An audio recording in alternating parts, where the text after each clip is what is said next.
But I want to do the historical background to the holiday, because we Jews have an amazing history. Most Jews don't know our history, by the way.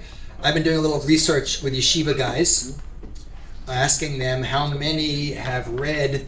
I'm not asking, there's 24 books of the Hebrew Bible. Only the first 5 is the one we go with: the Genesis, Exodus, Leviticus, Numbers, Deuteronomy, the Chumash.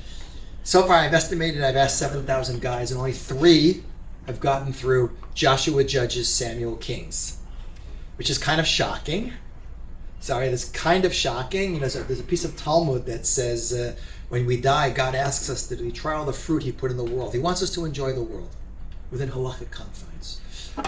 There's going to be a new Gemara. He's going to ask you, did you read the book I gave you? It's actually kind of shocking. But Jewish history is the reason I wrote that crash course book. I've written a bunch of books. There's another book here. I've written another book. I'm writing another book now. But I highly recommend getting a good sense of who we are. Our history is so amazing and so interesting. And especially the book I wrote, I pride myself on making it very readable. To this day, the best compliment I ever got was from a woman who said, I hate history, but if you'll teach me, I'll get my PhD. Still the best compliment I ever got. But seriously, we tend not to understand. We know Hanukkah, Greek, something, where does it fit in? So I want to focus on a little of the background, who we're dealing with, because there's nothing new under the sun, and what the deeper message of Hanukkah is, which is a very powerful story. So let's begin by looking at a little timeline here. Because if you look on the timeline here, this was a hard one for me to make. The story of Hanukkah is all the way over here. Look, it's here.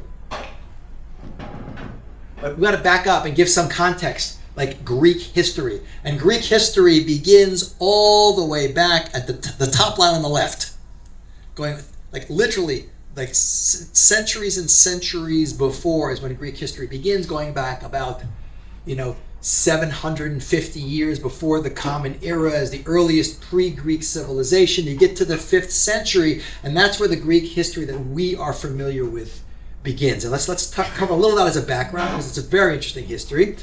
In the Greece, by the way, historically was a number of city-states that were not united as one country. By the way, Italy and Germany were that way until the end of the 19th century. Talking about 2 centuries ago. They were not united countries. They were different city-states. We know Athens, we know Sparta. But in the 5th century, this corresponds to after the story of Purim, destruction of the Beis Hamikdash, just around that period of time, the Persians invade, trying to conquer the Greek Empire. It's the famous story of the 300. Anyone seen that graphic novel movie? They made the real book by Thucydides, The War for Greece, and Herodotus is much better. Those are the first historians in the West are writing about these conflicts, the Greek-Persian wars. So we have the Battle of the Marathon, and that's a really interesting story where the Persian army the city of Athens is surrounded from the sea, and the Persian army lands on the other side of the landmass where Athens is, and is trying to sandwich in, and they stop the Persian army at the beach, and a runner by the name of Thucydides runs 26.5 miles without any running shoes to the city of Athens, comes to the city, he says Nike, which is not the running shoe, it's the Greek goddess of victory, and then he dies. But to let them know, don't surrender because we won the battle on the other side. What do you learn from that? Don't run a marathon. Train for one, don't run it. But we had the Battle of Salamis. There's a series of amazing battles where the Greeks managed to fight off the Persians. And then they go back and do what they do best, which is the Peloponnesian Wars, which is in the mid-5th century before the Common Era. This is right around corresponds to the beginning, the end, the empire, the exile between the First and Second Temple period. This is when Greek city-states fight each other, primarily Sparta, the most militarized of all the Greek city-states, where kids were raised at birth to be warriors, and they didn't make it, they died. And against Athens, which was the great naval power. Sparta actually wins that battle, but Greece is a very fractious infighting country, but this also corresponds to the great period of Greek philosophers, people like Socrates and Aristotle and Plato. This is that classical Greek civilization that we know of. And then in the beginning of the 4th century before the Common Era, by the way, the Greeks invented what's called pitched battle. Battles in the ancient world were much larger than a lot of battles in medieval Europe. The number of people involved in them. Pitched battle was, I love military history. You can see something here. The Greeks invented what's called the phalanx, which was 16 men across, 16 deep, with 21-foot-long spears with the first 5 rows forward. And the Greek armies would meet each other and press on each other, and everyone rotates to the right. Why? Because which hand is holding your shield? Your left hand. Where's your exposed side? Your right side. So you try and lean into the guy's shield next to you. So everyone's leaning into the guy next to him. So the Greek phalanx would lock and spin, and then one phalanx would break, and then a lot of people we killed very quickly, and the battle ended. But a lot of casualties, big battles, like we don't see up until modern history. Those large battles. By the way, you could see Greek infantry fought with 80 pounds of bronze armor. Can you imagine that? Fighting in the summer with 80 pounds of armor. That's why the battles didn't last too long. This little side point. But then in the beginning of the 4th century, before the Common Era, a northern Greek, Macedonia, which the southern Greeks consider to be the barbarians, will conquer and unite all of Greece for the first time. Fighting in his army to conquer Greece is his 18-year-old son, already a general by age 18, who we know as Alexander of Macedon, Alexander the Great, who is hands down, in my opinion, the single greatest military leader in all of human history, but a nutcase of a guy, super aggressive. Philip is murdered. Alexander inherits his empire at 23 years old and embarks on the single greatest military campaign, arguably in all of human history, where he will take his army of maybe 40,000 men, 45,000, and go attack the Persian Empire, which is the equivalent of Israel attacking NATO. And in 3 battles you should all read about, Granicus, Issus, and Gaugamela. 3 times he does the same thing, and he charges right at the center of the Persian emperor's line, and the Persian emperor flees the battlefield, and the center collapses, and he wins 3 amazing battles: Granicus, Issus, and Gaugamela. Read about it; super cool stuff. He campaigns for 10 years. He gets all the way out to India. You see over there? That's where the Greeks get the elephants from later. He campaigns for 10 years, getting all the way to India. After 10 years, his men are burned out. Like, how much fighting are we going to do? It says when Alexander looked at his empire, he cried. There's nothing left to conquer. But he would have kept fighting. He would have got all the way to Japan. And imagine that. Europe would have had sushi like 2,000 years earlier. It would have been unbelievable. But he dies at the age of 30.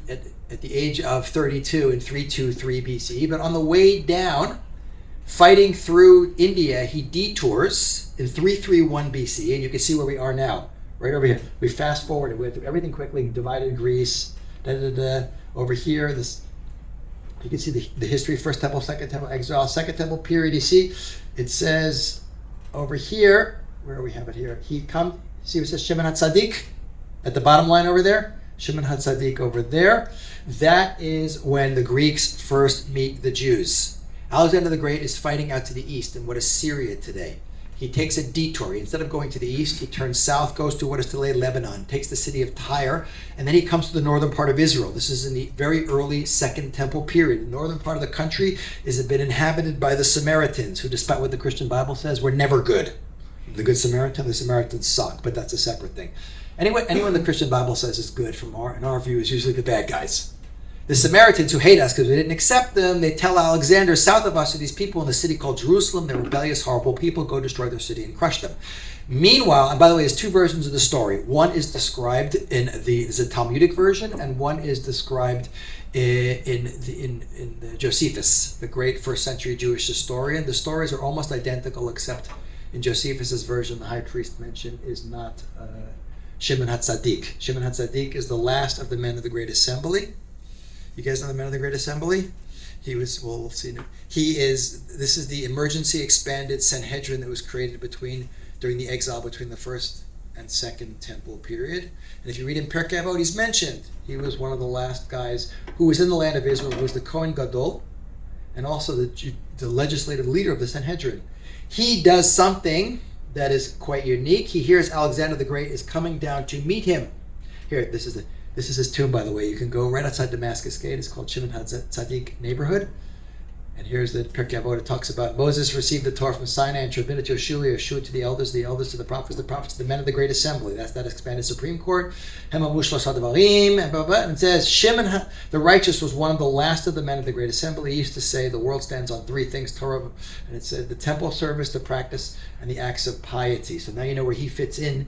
But it's really interesting when you understand the historical context to why these rabbis are saying what they're saying. He is early Second Temple period at a time when, for the first time in history, foreign invaders from Europe are coming to the land of Israel. Until that time, who do we deal with, guys? If you read in the book of Kings, all of our enemies are our neighbors. Egypt to the south and the Mesopotamia, Syria, Babylonia, Persia to the north. Now we have Europeans showing up. Although Alexander the Great was not a blonde, even in the movie that was made with, what's his name, what's the actor's name? I don't remember. Colin Farrell. They have him as a blonde. He was not. Even the images they have of the Greeks, he's Mediterranean dark-haired guy. So the story goes that Shimon HaTzadik puts on all 8 garments of the Kohen Gadol, which were not supposed to be ever worn outside of the Temple Mount. This is an emergency measure. And he goes up to what's called Rosh Hashanah of today. Go look on a map where Rosh Hashanah is, to intercept Alexander the Great, who's coming to destroy Jerusalem. And here it is, the Gemara in Yuma, track page 98a.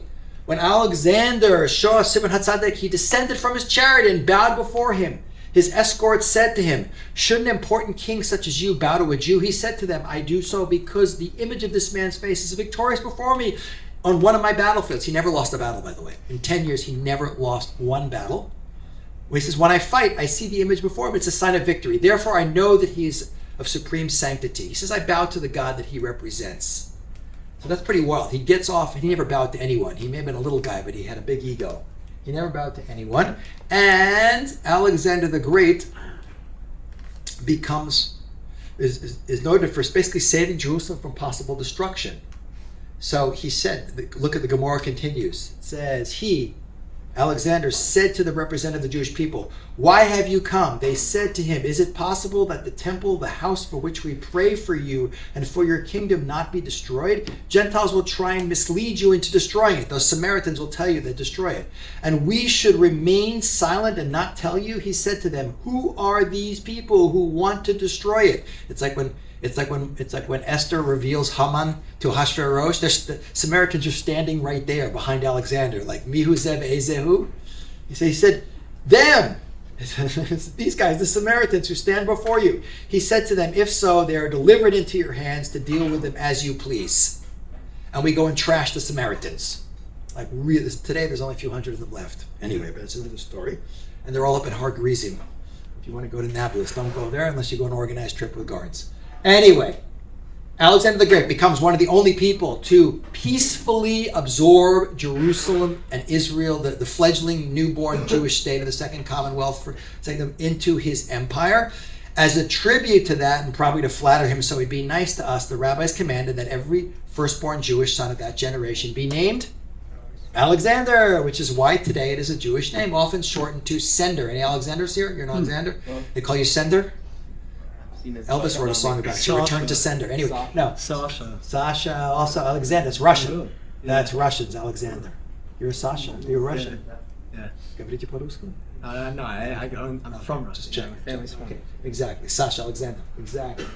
Anyway, so it's very, but this is, guys, the lead up to the Hanukkah story is fascinating because this is where foreign culture, completely different language, not the Semitic languages of Aramaic that we say Kaddish with and learn the Gemara in today, but a completely foreign culture and a very advanced culture that they had the philosophers that Alexander's tutor for 2 years was whom, by the way?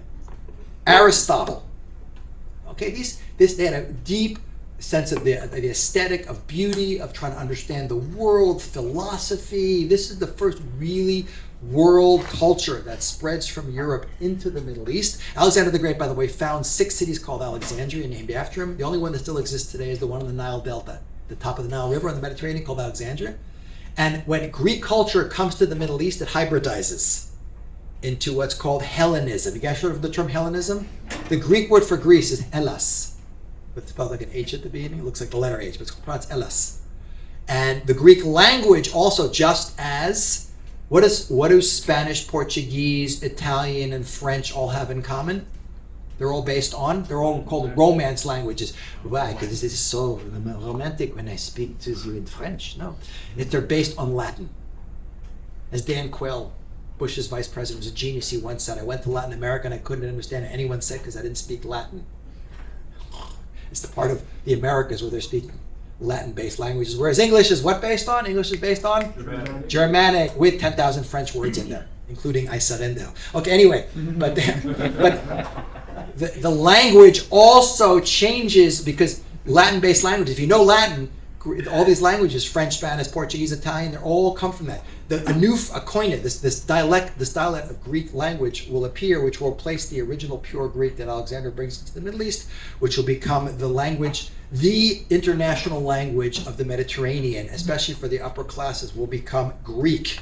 And you could see this is such an interesting story of these two cultures. We the Jews with our unique concept of one God and our legal tradition and all of our own philosophy and theology, meeting this beautiful culture with a beautiful language. By the way, the Talmud says there were 10 portions of beauty given to language, and 9 were given to the original pure Greek language, which the rabbis considered the most beautiful of all languages.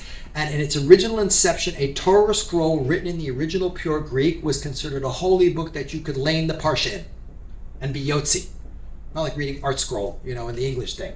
You can actually read it in Greek. You see, so it's really, really interesting. Cultures meeting in a positive, and both cultures are fascinated with each other. And this is interesting because, and they also bring all their philosophy in. Here's the Megillah. This is the Megillah AP in the Gemara. It says, Rabbi Shimon ben Gamliel said, even with regard to a scroll, the sages permitted them to be written only in Greek. Torah scrolls written in any other language do not have the sanctity of a Torah scroll. That's pretty high praise from Jewish sources. And Jews start, of course, being exposed to Greek and Greek philosophy. And look what the Gemara says in Menachot, in 99b. It says, Ben Dama, son of Rabbi Yishmael's sister, asked Rabbi Yishmael, in the case of one such as I, who has learned the entire Torah, what is the halacha with regard to the studying Greek wisdom? Rabbi Yishmael recited a verse about him. This Torah scroll shall not be departed from your mouth, and the mouth of and you shall contemplate it, right? Yom v'layla, day and night. Go and search for an hour that is neither part of the day nor part of the night, and learn Greek wisdom in it. Which is a nice way of saying don't learn Greek wisdom. By the way, there's actually prohibitions, rabbinic prohibitions about learning Greek philosophy. Why? A, because it may have been considered bittul Torah, but B, because it would take you ever heard the expression, you guys know, off the derech? That philosophy enters. This is exactly what happens. Now today, I have to say honestly, I started learning Greek philosophy when I was in Eshet Torah in yeshiva. Didn't take notes. I just wanted to see, now that I was interested in Torah philosophy, I want to see what the Greeks were saying. Halavai, I can meet a student who took philosophy so seriously it would change their life. No one wants to sit through philosophy class, but back then people had attention spans and liked wisdom and whatever.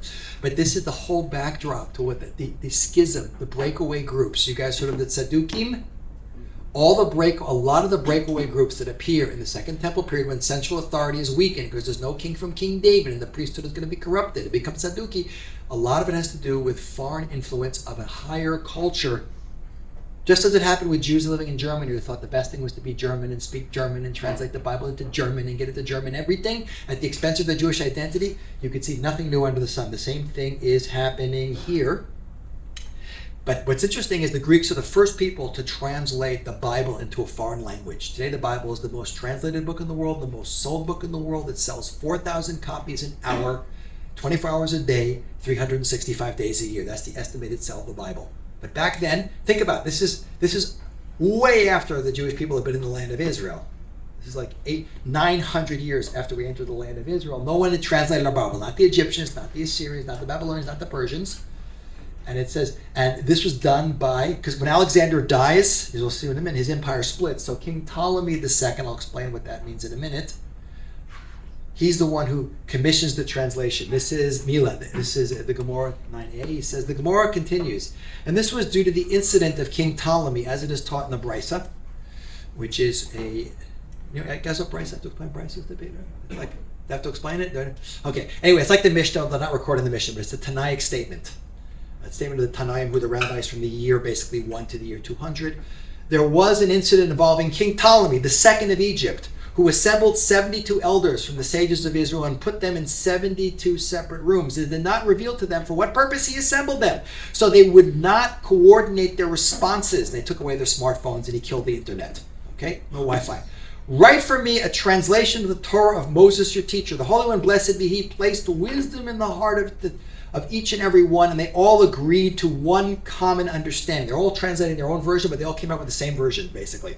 Not only did they all translate the text correctly, they all introduced the same changes into the translated text. Like what changes they're going to introduce? Like it says in the beginning of the Bible, one example, when God's creating the world, he says, Na'aseh Adam b'tzelmeinu, let's make man in our image. Give that to a bunch of polytheists like the Greeks. What are they going to learn from that? You believe multiple gods. So they said they make it the singular in the Greek. By the way, this becomes a fast day. We don't have it as a fast day anymore. It's combined with other fast days. There's a lot more fast days in Jewish history than we keep. You know why? If we kept all the fast days, forget Ramadan, Jews would be fasting like 400 days of the year. It would be ridiculous. They said a summary of all Jewish holidays. They tried to kill us. We won, let's eat. Fast days, they tried to kill us. They won, let's fast. The rabbis didn't want us to fast, so they combined a lot of things into one fast day, like 10 Teves. They have 6 different things happening then, because if we fast too much, what do we get? Post-traumatic stress disorder. Fressing is Yiddish for picking out. Anyway, it's my original line. You're welcome to use it. That was humor. But we don't. This is not something that's so well known about. But why would we fast on a day when the Bible's translated to a foreign language? Isn't that great? Don't we want the word of Torah to spread around the world? Why are we fasting? Because they didn't pay any royalties. No, because ever since they got their book, what have they been doing? It deliberately mistranslating it, using it against us, and not paying us any royalties for it. So it wasn't such a good thing. It was good and bad. It was mixed blessing, mixed emotions kind of thing. Okay, let's keep going. Now here you have one of the offshoot groups that appears in the Second Temple period. They're called the Tzaddukim. They come from Tzadok, who was a student of Antigonus Isocho, who was a main Talmud of Shimon HaTzadik, who's mentioned in the whole chain of transmission of the ethics of the fathers. After Shimon HaTzadik comes Antigonus. He had students who were probably infected by foreign ideology, most likely Greek thought. They went off the derech, so to speak. They denied the oral law. And here's Josephus writing about them. But the Sadducees, that's the English version of Tzaddukim, come from the name Tzaduk. That's the guy's name who's founded them. Are those that compose the second order that exclude fate and entirely suppose that God is not concerned with our doing and not doing what is evil. They take God out of the picture. He's not interacting in history. Evil doesn't come from him. They say that to do what is good or what is evil is man's own choice, and that choice of one or another belongs to each person who may act as he pleases. Now Josephus is writing this, and he lived through all this. He sees them live.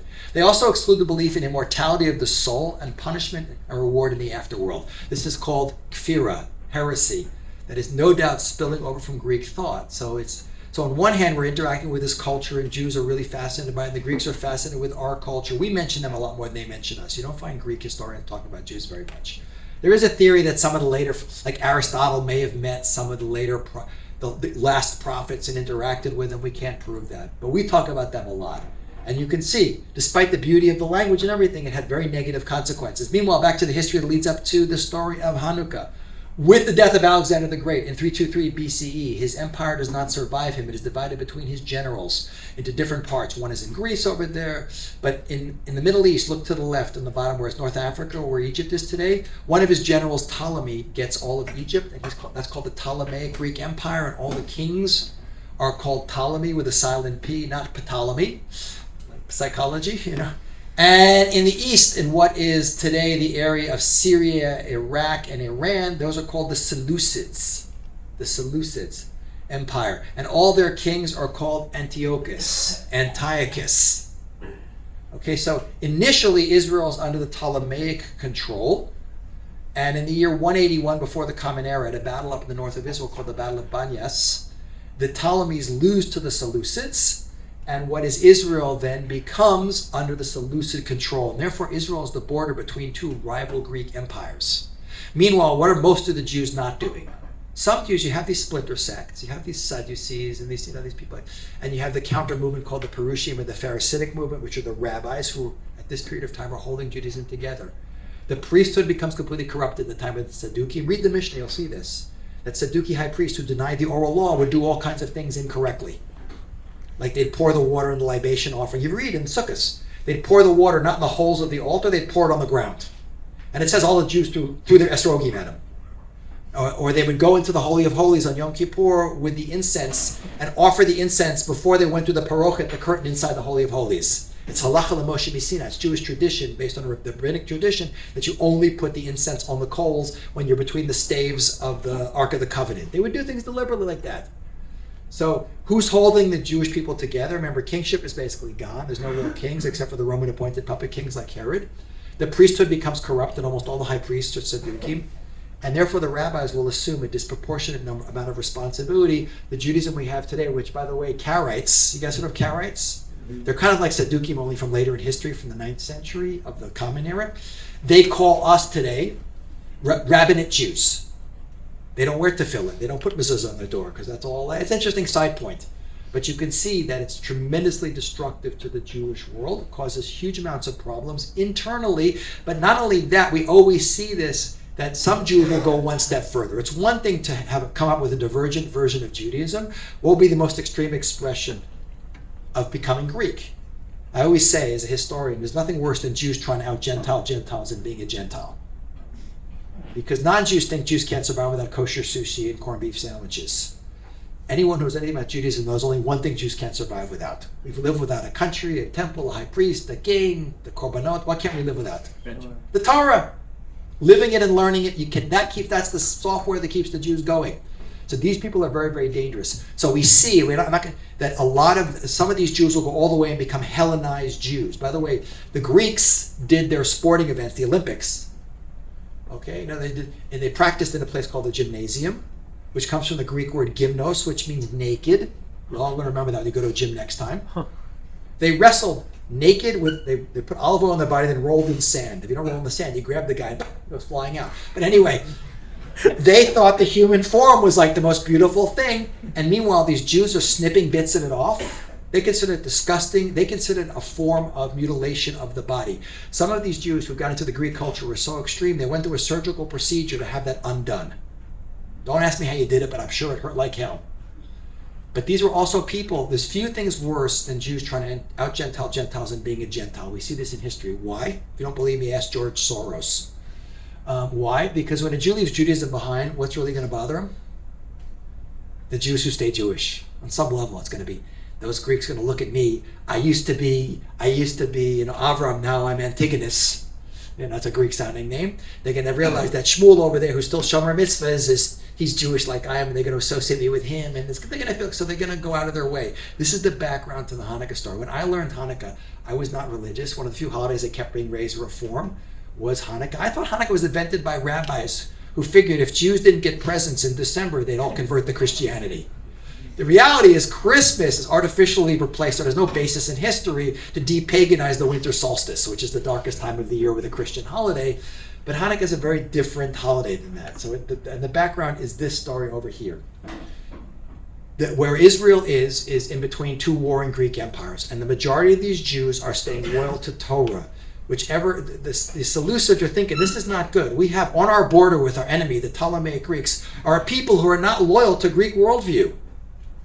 But we think of Hanukkah as, I learned Hanukkah as, because everything in America is about freedom, was freedom from the physical occupation of the Greeks over the land of Israel. That was nonsense. By the time the Hanukkah story starts, the Greeks have occupied the land of Israel for a century and a half. We did not rebel against them. It's only when the Greeks, at the behest of their Hellenized Jewish allies, Hanukkah starts off as a civil war between a small minority. It's kind of like the extremists today. You've seen governments, like they're small, but they're very influential. Like people, they have the ear of the people in power, who sick the Greeks on their fellow Jews. And they know what to go after. What do they go after? They go after the Jewish calendar. They go after circumcision. They go after the foundational things that Jews were trying to keep. They deliberately would attack on Shabbat, by the way, thinking the Jews aren't going to fight. They're going to be martyred, which until the Maccabees come along is what they're allowing themselves to be doing. That the Jews, so they basically, it's not long after this. This is the book of the Maccabees. Where do we know the Hanukkah story from, by the way? We know it from, it's only mentioned in one place in the Gemara, and it's not in the Hebrew Bible because it happens in the Second Temple period. There's 5 books of the Maccabees that I'm aware of. The first 2 are written, the first one's written in Hebrew. It's written by a royal chronicler of the Hasmonean dynasty, which is the Maccabean priestly family that will rule the land of Israel. So it's the Jewish perspective on it. And then there's another book, the second book of the Maccabees is written by a guy by the name of Jason of Cyrene, who lived in North Africa in what is today, I think, Tunisia. And that one is written in, the first book of the Maccabees is written in Hebrew, but we only have a Greek version of it. The Catholic Bible contains the books of the Maccabees in it. Why? They want textual continuity between remember the Hebrew Bible ends with the destruction of the first temple. In the very beginning of the second temple, Ezra and Nehemiah. This is later. They want connection between first temple period and Yoshki, so they stick the Maccabees in. Number 2, what is the Hanukkah story all about? Sacrifice and martyrdom. So that really fits in really well with the Christian narrative of Jesus dying for your sins and that kind of stuff. So it's in their books, but you should read these. They're really interesting accounts. You can buy them separately without buying a Catholic Bible, and you can get them in Mariah Bookstore even. Yeah. How come in Maccabees 1 and 2 it doesn't mention We're going to get to that. We're going to get to that. Thank you. He said, why does it mention the miracle of the oil? That's a great point. Hang on to that one. But this is from the second book of the Maccabees. And not after this, the king, Antiochus Epiphanes IV. Antiochus is the name of all the kings. Epiphanes is the face of God. That's in Greek. Sent an Athenian senator to compel the Jews to forsake the laws of their fathers and cease to live by the laws of God, and also to pollute the temple of Jerusalem and call it the temple of Olympian Zeus. They make it into a pagan temple site. That's the worst you could do. By the way, after the Bar Kokhba revolt, the Romans built a temple to Jupiter on the Temple Mount. People don't even aware of that, but there's a Roman pagan temple built up there. So, what are they going? Are they going after Jews, guys, or Judaism? Judaism. Had we joined the Greek worldview and their paganism, what would they have done? Left us alone. This is history's first religious ideological war. In the ancient world, no one went to war over their gods. You have gods, I have gods. If I win, how do I explain it? My gods are stronger than your gods. Your God was on vacation. Your God isn't happy with you. My God loves me. You never said your gods don't exist. Jews were really weird. For 2,000 years, we're telling the whole world you're wrong. That's why we're loved so much in the ancient world. Your gods don't exist. So the Greeks are going after Judaism, and we have to appreciate that again. It starts off first and foremost. It's instigated by a bunch of self-hating, assimilated Jews who figure the greatest service we can do our fellow Jews is to wean them off of their primitive ancient religion and get them into the modern Greek culture. Just as, by the way, getting way ahead of myself, if you go to the 19th century, Jews would hire themselves out to the Tsarist Russian government to undermine Jewish lifestyle, Torah observance, and Torah learning in Eastern Europe. And even got the Volozhin Yeshiva closed down, things like that. Nothing new under the sun. It's a religious ideological war, and it starts off as a civil war. Let's keep going. Meanwhile, what do? The story in the book of Maccabees talks how the Greeks are hunting down the Jews. They go to the city of Modi'in, which is not the Modi'in of today. It's across the street from the modern city of Modi'in today, which has like big new modern city from 25 years ago. And they find a priest. They want him to do it. What's better? They want him to sacrifice to Jupiter, like sacrifice a pig to our God. Nothing better than get a community leader to do it publicly.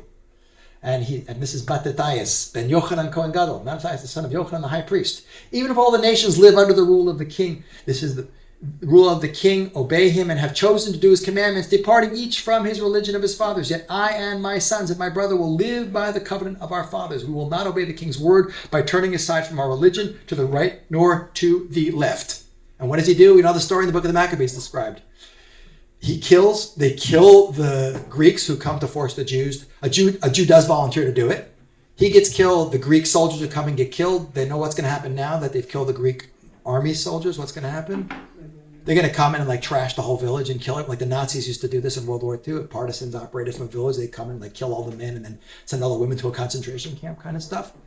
So he says, Mila Hashem Elai, who is for the Lord, follow me. And he runs off into the mountains and founds a guerrilla army. You can see this is the whole family tree of Mattathias ben Yochanan Kohen Gadol at the top. He had 5 sons. You can see this is a Christian, John Gotti. No, it's Jonathan, Shimon, Yehuda, Eliezer, V'Yochanan. So you have his 5 sons, but the most famous of all of them is who? The middle one, Judah Maccabeus, which comes from the word either Mi Kamocha Banim Hashem, who is like you among the powers, O God, or it's the word for hammer.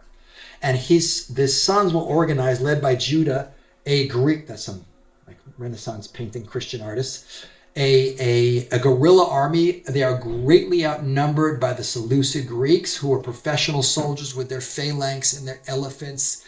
And in a series of battles, read the book of the Maccabees. By the way, if any of you are planning to be a great military leader, you have to remember the 2 rules. I love military history. All great military leaders, be it Alexander the Great, be it Judah Maccabee, be it, even Ariel Sharon, who was a really brilliant general. They all do 2 things. Be it William Tecumseh Sherman and General Grant in the Civil War. What do they always do? Always be on the offensive and always do the unexpected. He has much smaller guerrilla armies. He's ambushing the Greeks. Anyone been on the road, the 443 road that runs through Givat Ze'ev, remote Givat Ze'ev? Yes, that's the original Jerusalem-Tel Aviv highway. It's 11 kilometers shorter than the one you take today, which is called road number 1.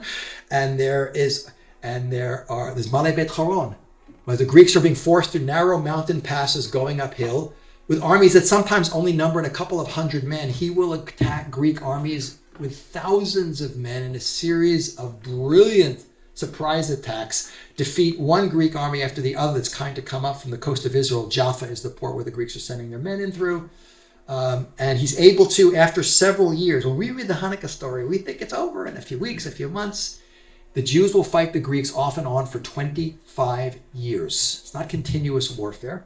But after over a year of fighting, they recapture Jerusalem. That's when the Temple Mount is rededicated. By the way, the Greeks will reconquer the city again. They have to reconquer it back again. It's a very long, protracted struggle. And you could see, but in the middle of that, kind of early in the story, we have this story in the first book of the Maccabees. This is your question you were asking about what's recorded. Early in the morning, the 25th day of the 9th month, which is the month of Kislev. Okay, notice the event really happened, and it's not a bunch of rabbis trying to give Jews presents on the 25th day of the Jewish calendar as opposed to the 25th day of December. Priests rose and offered sacrifices. It's mirroring the Hanukkah Mizbeach that Moses does when we dedicate the altar in the Mishkan. As the law directs on the new altar of burnt offering. Remember, everything had to be destroyed because if it was used for idolatry, which they had built, and it was dedicated with song and harp and lutes and cymbals, so they celebrated the dedication of the altar for 8 days. Again, reliving the same dedication story that takes place earlier in the Bible. So this is what's being celebrated here. Hanukkah HaMizbeach. That's what we sing in the song on Hanukkah. Hanukkah HaMizbeach. Okay. So, but here's going back to the question. In the Gemara, the only place Hanukkah is mentioned is in Gemara Shabbos in 21b, and look what it says. It says, the Gemara asks, what is Hanukkah? My Hanukkah. And why are the lights kindled on Hanukkah? The Gemara answers, the sages taught in Megillat Tainit on the 25th day of Kislev, the days of Hanukkah are 8. One may not eulogize on them and one may not fast on them. The Gemara doesn't mention that the 8 days are coming from the Hanukkah with this Be'ach here. What is the reason? When the Greeks entered the sanctuary, they defiled all the oils that were in the sanctuary by touching them, right? They made it impure. And when the Hasmoneans, which is that royal dynasty, the Hashmonaim they're called, when the Hasmonean monarchy overcame them and emerged victorious over them, they searched and found only one cruse of oil that was placed with the seal of the Kohen Gadol, meaning it wasn't messed up by the idolatrous Greeks, undisturbed by the Greeks. And there was sufficient oil there to light the candelabra for only 1 day. A miracle occurred, and they lit the candelabra from it 8 days. The next year, the sages instituted those days and made them a holiday with the recitation of Hallel and special thanksgiving in prayer and blessing. So it's one of the 2 rabbinic holidays. What's the other one? Purim, right. The difference is Purim takes place already at a time when there still is prophecy. The book of Esther was written with at a prophetic level, and this takes place later. It's interesting. But Purim takes place outside the land of Israel. This takes place inside the land of Israel. But notice here, the Gemara is focusing on the oil. It does mention the 8 days, but we'll get back to that in a minute. But just get back to a little history. You can see that for the next about 107 years, there'll be descendants. You have Judah Maccabee will, by the way, die in battle during the fighting on and off with the Greeks. He is killed.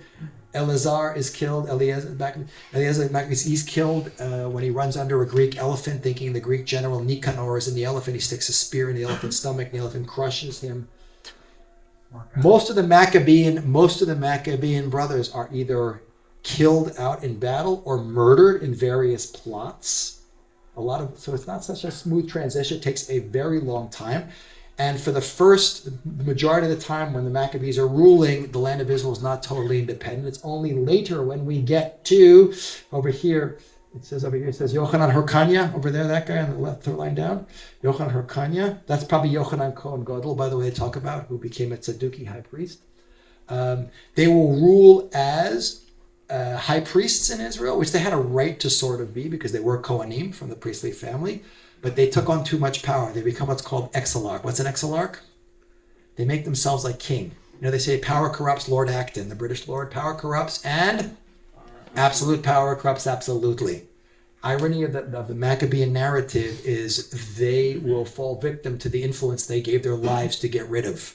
Look at the names in the lower Maccabees there. Hyrcanus, Aristobulus. They themselves become corrupted. Yochanan Hyrkania, who will rule and expand the borders of Israel tremendously, making it a much larger state. The original Maccabean area of territory is much smaller. Alexander Yanai, who's married to Shlomtzion Hamalka. He's killing off the rabbis and she's hiding them. She's the brother of Shimon ben Shetach, who's mentioned in the Talmud and one of the leaders of the Sanhedrin. So that they themselves will become corrupted. And the final two Maccabean rulers are these guys here. Whoop. Hyrcanus and Aristobulus. Let's pull out my thing here. Ooh. Hyrcanus and Aristobulus, who are fighting a civil war. These two guys, they're the children of Shlomo Malka. These guys right here. Fighting a civil war over who will be in charge. By the way, at the beginning of this story, Judah Maccabee will make a treaty with, you ever heard the expression in the Middle East, my enemy's enemy is my? Right. Who's the biggest enemy of the Greeks? They hate each other, but who's their bigger enemy? The Romans. Rome is emerging already as a major power. By the time we get to the Hanukkah story, Greece itself is already... The Greeks colonized Rome. By the time we get to the Hanukkah story, Greece is a colony of the Roman Empire. But the Eastern empires in Egypt and in Assyria and Mesopotamia are still surviving. When the story starts, Judah Maccabee makes a treaty with the Romans, who are just beginning to emerge as a major world power against the Greeks. He does not call in Roman aid at the time. But fast forward to these guys at the bottom here, Hyrcanus and Aristobulus fighting a civil war.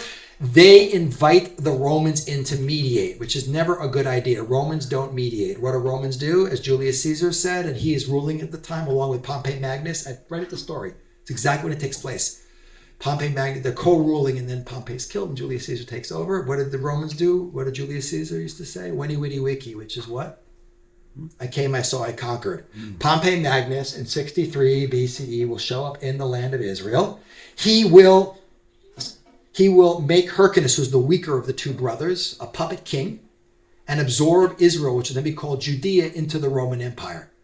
But for about the last 40 years of that, Israel, it's the only period of time when Israel is truly an independent state in the Second Temple period until the Romans show up. So that's a little bit of independence there, and that the tragedy of the Hasmonean dynasty is, again, that which they died for at the beginning, they largely became at the end. Meanwhile, there's the Romans showing up, conquest in 63 BCE. But let's end on a little bit of a philosophical point here, because the question was asked. On one hand, the book of the Maccabees does not talk about the oil story. On the other hand, the Talmud in Tractate Shabbat does mention it along with the dedication of the altar. But think about it, guys. What's a bigger victory? The fact that Jews with a small guerrilla army of maybe if only a few thousand men are able to multiple times destroy large Greek armies of a major world power, or a flask of oil burns for 8 days? Oil. No, the oil's a teeny miracle. On the grand scheme of miracles described in Jewish history, Elisha, the prophet, does a heck of a lot more amazing ones, resurrecting dead kids and pouring, the symbolism we have to focus on here. That's the important point. Think about it, guys. A little food for thought, a little spiritual food for thought as we approach the holiday. What's the essence of the conflict of Hanukkah? For the Jews, what was holy was beautiful. That's our idea. For the Greeks, what was beautiful was holy. It's the exact opposite worldview. By the way, the word for Greece in Hebrew is Yavan. There it is. 3 letters that have no what? Inner stuff. They're all external. None of these letters stand on their own, by the way. That's the external, the superficial. Okay, by the way, turn those 3 words around backwards. What do you get? Noi. What is noi in Hebrew? Beauty. The essence of everything about Greece, their philosophy, their architecture, their language is all about being beautiful, beautiful, beautiful, beautiful, beautiful. By the way, if Rav Matis Weinberg has a great book on this. He's Rav Yaakov Zatzal, Rosh Yeshiva Yisrael, Noach's nephew. He talked about this. Put a tzadi before it, and you get Zion. Interesting. You get Zion. Tzadi. That's very interesting stuff. But it's conflicting worldview. But what's also interesting is if you look at the origins of, so it's ultimately an ideological struggle over which worldview will dominate. It'll be a worldview of the superficial, the external. Not that the Greeks were superficial, had a beautiful philosophical tradition, but they were all about the physical world, about beauty and perfection, about symmetry and architecture and the human form and sculpture and all that kind of stuff. The Jews were much less into that stuff and much more about the internal spiritual beauty. So these are 2 seemingly conflicting ideologies, which is the deepest root of the conflict, not the military conflict, but the spiritual ideological conflict. But it says in Breshit, after the story of Noah, remember Noah had 3 sons, Shem, Ham, Yafet. We claim that we're descended from Shem. You have Canaan, You have the Ham is the Canaanites or whatever, in certain parts of the Middle Eastern people. And we say that the Jewish tradition says that the Greeks come from Yefet. Okay, and the word, what's the word for beautiful in even modern Hebrew? Yofi. Yofi. So that comes from the word Yefet. So it says actually, when Noah is blessing his sons, he goes, Yaft Elokim liyefet v'yishkan ba'ohle Shem. Translated to, God shall enlarge Yefet, and they will dwell in the tents of Shem. Meaning the beauty and the wisdom that is Greek culture clearly has a place in the world. The rabbis give it a lot of covet for their ideas and their language, but it has to be not literally sitting in a tent. It has to be based on what? The spiritual and moral ideas that come from the Jewish people as their foundation. When it exists on its own, it's antithetical to Judaism. When it's separate, it's not. By the way, Rav Matas brings down, he says, where do we see the two greatest synthesis, the meeting of these two ideas? One is a religious idea and one is a great field of study and exploration in the world. Where does Greek and Jewish culture come together to create these two things? What are the two things? Anyone know?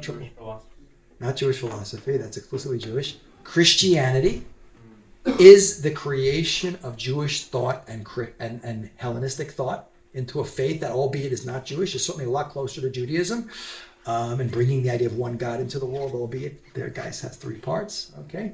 And science. The Greeks were the observers, the Jews are the connectors. We believe that everything on a medical, physical, and a physical level emanates back to where? God, think about that. Observation without connection is meaningless. So it's a very interesting idea. So there is a place for it, but when the Greek idea tries to replace the Jewish idea, that is the story of Hanukkah, the spiritual ideological struggle, instead of coexisting. But the reason why the rabbis in the Talmud are focusing on much later period in history, way after the story takes place, literally, way after the story takes place, like 700 years later, is because they're dealing with what is the ultimate threat. The ultimate conflict is a spiritual conflict, and that seemingly small miracle of the oil is symbolic of what? The light, the little light, the light of Torah, the light of spirituality that was not extinguished. Had the Greeks been successful think about it, had the Greeks been successful in wiping out the Jewish people and Torah, what would have been in the world today? You would not have Christianity. You would not have liberal democracy. All those values would have been lost, and the world probably would have destroyed itself by now. So it's precisely as much as the military victory was a greater, more impressive thing to happen, the real victory on the deepest level in terms of our impact, like we saw at the beginning of these three classes, that we are a teeny nation with 0.2% of the world's population. We've outlasted all the great empires and the greatest hatred in the world. But the ability of us, starting with Abraham, to bring these ideas into the world and fight off people who tried to snuff them out, be they Antiochus Epiphanes or Adolf Hitler, has been the greatest victory we have fought, and it's a spiritual victory. Our ideas have triumphed and brought the world to a totally different place than it was. We saw that in World Perfect. But guys, as we get to Hanukkah, we got to recognize that as amazing it is that we are back in our land. We do not have the base of Mikdash yet. We still have Jews living in Galut outside the land of Israel. And the world has become a very dark place, because as we get close to the end of the story, we know in all great epic Hollywood, when's the most exciting part? At the end. The final showdown is coming, and we need the light to shine more. We need Jewish unity and proactivity.